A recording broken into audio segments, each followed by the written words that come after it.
Today, I want to talk about one of my favorite dive sites in Washington State, and that is Alki Beach Cove 2. You can see it on the far side of those buoys. We have to stay on the far side specifically because of this dock right here, which is for the Seattle water taxi. We have to stay out of that lane. It's a live lane. There are live big boats coming through. But you can see why.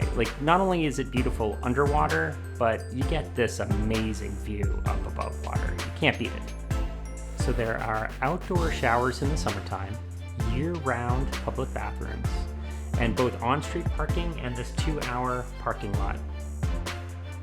But first I want to zoom out and show you where we are. So this is basically the entirety of Washington State.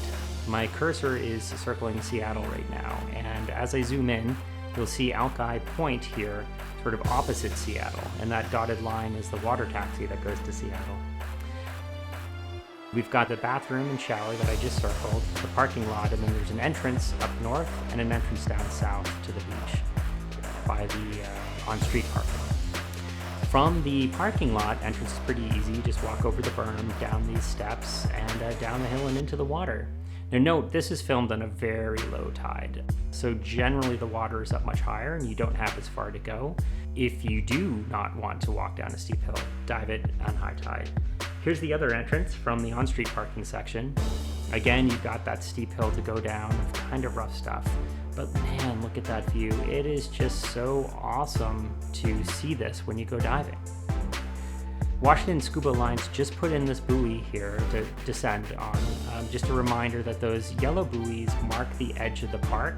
So normally we've been descending down those lines for classes, but it's a bad idea. It's better to descend down that red buoy in case you drift.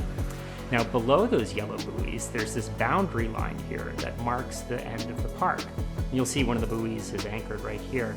Now off of this line, in about somewhere between 40 and 50 feet of water, there's this line that goes horizontal to shore that I highly recommend taking if this is your first time on this dive. It's a great tour of the site. So all you need to do is to follow that to get a great experience. You'll see this cool anchor, you'll see rock piles and lots of rubble that you'll want to check out. There are all sorts of creatures hiding in here. Just recently, earlier this year, I found a ground sculpin very close to this anchor. And this line, it's relatively easy to follow, although sometimes you do get it covered in algae. This line will end, and if you just keep swimming a little bit further at that same depth, you'll run into some horizontal pilings covered in plumose anemones. Now, if you keep swimming beyond the pilings and upslope a little bit, you'll come to the wreck of the honey bear. This is just a big pile of fiberglass with all sorts of cool creatures. We just saw some leopard nudibranchs. Here is a diamond-backed nudibranch, and they're always interesting things here. You just got to go slow and look for them. Finally, here is a chimera, just a beautiful, beautiful fish. It's very curious today, checking out my light and the big camera lens.